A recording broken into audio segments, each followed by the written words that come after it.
For 13 days, the world came closer to nuclear war than any other moment in human history. Not during World War II, not during the Cold War, not during any other crisis.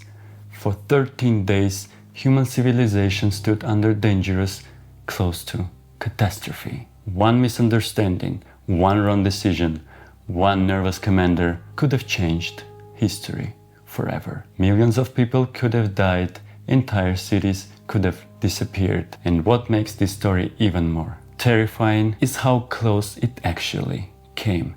Because in October 1962, the United States and the Soviet Union entered a confrontation that many believed could end in nuclear war. This became known as Cuban Missile Crisis, and for nearly 2 weeks, the world launched a fear. To understand why this crisis became so dangerous, you have to go back several years. After World War II, the world changed dramatically. Germany had collapsed. Europe had been devastated. For two enormous powers emerged stronger than everyone else: the United States and the Soviet Union. These two countries had fought on the same side during World War II. But once the war ended, the alliance began falling apart because both countries wanted influence, both wanted security, and both reached each other, and both feared each other. The United States supported capitalist democracies and the Soviet Union supported communist governments. And slowly, former allies became rivals. That rivalry became known as Cold War. It was called Cold because America and the Soviet Union never directly fought each other, but they competed everywhere. Politics, espionage, technology, weapons, and eventually nuclear power. Then came a terrifying new reality. Atomic weapons became stronger, much stronger. The bombs dropped during World War II were devastating. By the late 50s and early 60s, both countries possessed weapons far more powerful. Hydrogen bombs, weapon capable of destroying entire cities in seconds. And now, both superpowers raced to build larger nuclear arsenals. The logic became dangerous. If your enemy had missiles, you need to have more missiles. If they built 10, you build 20.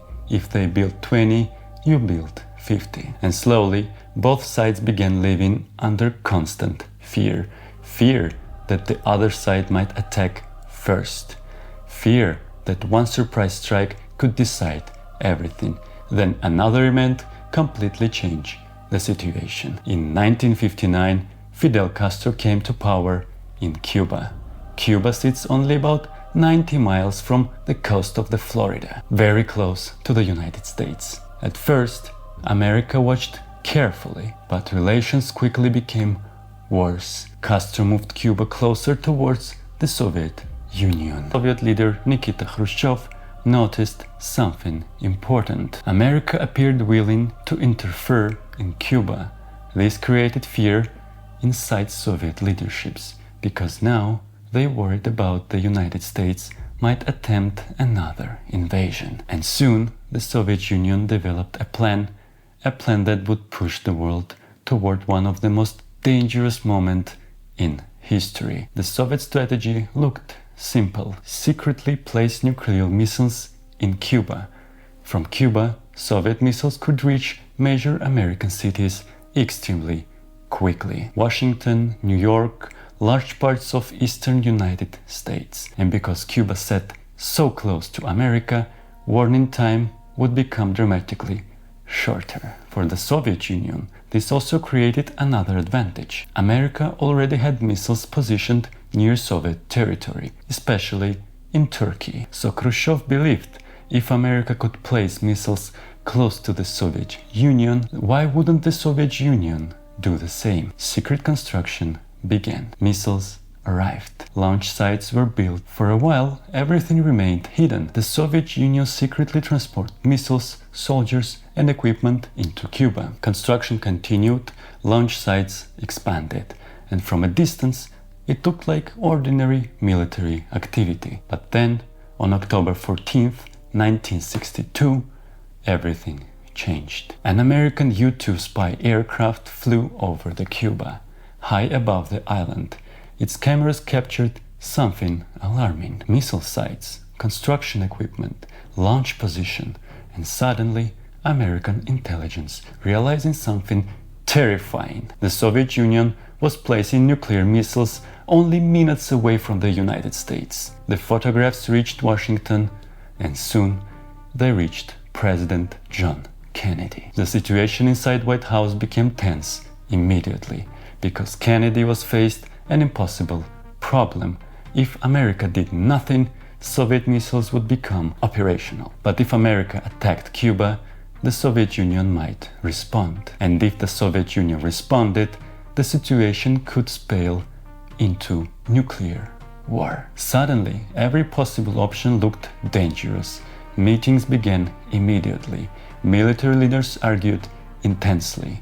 Some believed America would launch missiles airstrikes around against Cuba, destroy the missile sites, destroy the Soviet equipment, end the crisis immediately. Others warned they could become catastrophic, because Soviet soldiers were already inside Cuba. An attack could kill Soviet personnel, and if the Soviet soldiers died, Moscow might retaliate. And retaliation between nuclear superpowers carried terrifying consequences. Another option involved a full invasion of Cuba, remove Castro completely, remove Soviet missiles permanently. But this option carried enormous risks too, because intelligence remained incomplete. American leaders didn't know exactly how many Soviet forces existed on the island, and unknown dangers are terrifying during nuclear crisis, especially when mistakes can kill millions. Finally, Kennedy chose another strategy, a naval blockade, officially called a quarantine. American warships moved into the Atlantic. Their mission seemed simple: to stop the Soviet ships from delivering additional military equipment into Cuba. But simplicity was an illusion, because now the world faced another terrifying possibility. What happened when the Soviet ships reached the blockade? Would American ships stop them? Would warning shots be fired? Would Soviet captains turn around? Or would someone panic? Because now armed forces from both nuclear superpowers moved closer and closer together. And around the world, people watched this fear. Families prepared shelters, schools practiced emergency drills. Governments prepared for worst-case scenarios. For many people, nuclear war suddenly felt possible. Very possible. When the tension increased even more, Soviet ships continued moving toward Cuba. American ships waited. Military forces entered high states of readiness. Strategic bombers prepared for possible mission. Nuclear weapons became increasingly important in military planning. And then, for several terrifying hours, the world waited. People wondered, would Soviet ships continue forward? Would they challenge the blockade? Would this become the moment everything exploded? Then, something unexpected happens. Several Soviet ships slowed down. Some changed direction, and some turned back. For a moment, the crisis appeared to calm slightly. But underneath the surface, the danger remained enormous, because the missiles inside Cuba still existed. The central problem had not disappeared, not even close. Then came one of the most dangerous ways of the entire crisis, October 27th, sometimes called Black Saturday, because on this day, multiple events pushed the world dangerously close to the disaster. An American U-2 aircraft was shot down over Cuba. Its pilot was killed immediately. Pressure exploded inside Washington. Military leaders agreed that America needed to respond. Some wanted immediate attack. Others feared escalation, because now American blood had been spilled, and emotions inside government can become extremely dangerous during moments of crisis, especially when nuclear weapons exist. But this was not the only terrifying event happening that day. Far beneath the ocean, another crisis unfolded, one that remained a secret for years. An American naval force detected a Soviet submarine. The submarine sat underwater near Cuba, but American commanders not know something critical. The submarine carried a nuclear torpedo, and conditions inside became terrible. Communication with Moscow had been lost. Temperature inside increased. Crew members became exhausted.